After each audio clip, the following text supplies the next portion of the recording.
I often get asked to explain how our past experiences, how our adverse childhood experiences affect the way we present in our current day adult relationships. Throughout our lifespan, we go through psychosocial developmental stages.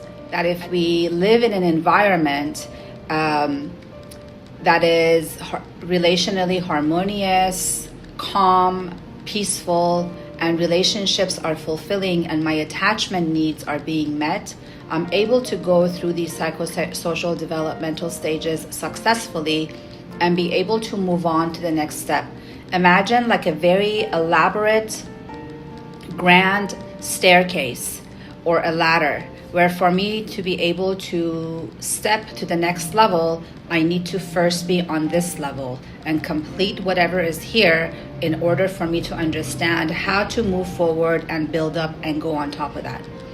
Now, if I'm in my adolescent years or even younger than that, I'm in my primary school years, elementary school age, or even from the time I'm born, I'm living under emotionally hard conditions in my family of origin.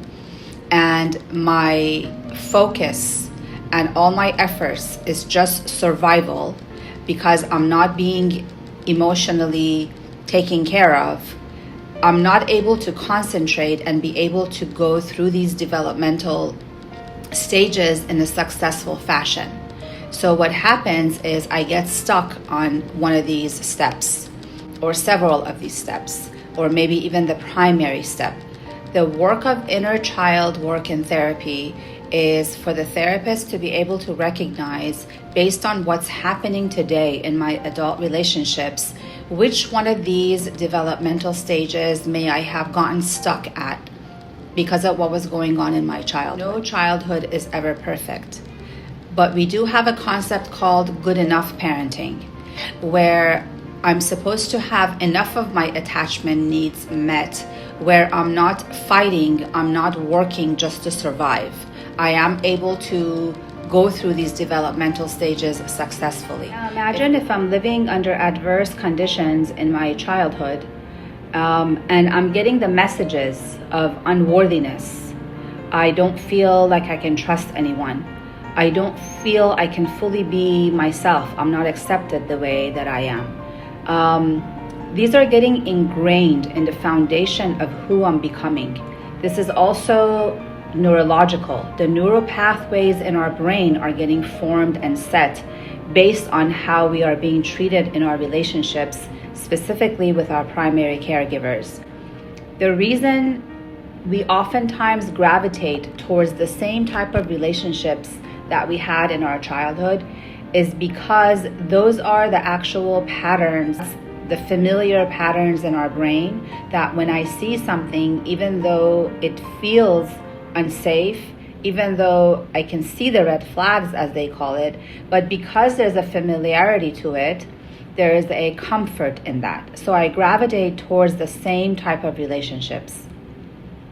The work of therapy is not just psychoeducation and understanding how these go together, how these patterns repeat. The way the therapist, a specialized therapist, someone who works on attachment, someone who understands family system and how these things are caused, the way this therapist would be presenting in the relationship with you, in the therapeutic relationship, is what is providing the healing that needs to take place.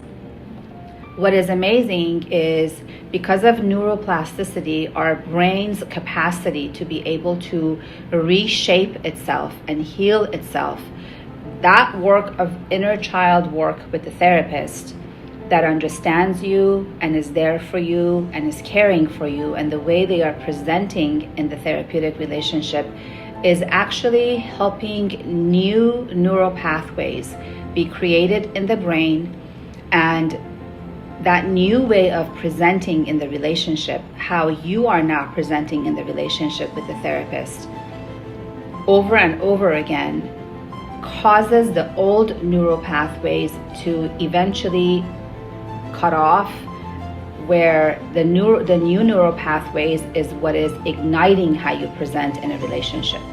Now, depending on the age that I have sought help through therapy, imagine how long those old neural pathways have been present in my brain and how used to functioning a certain way I am in my relationships. That's why the work of deep therapy, inner child work, takes a long time to be able to really change and transform our life and the way we present in relationships.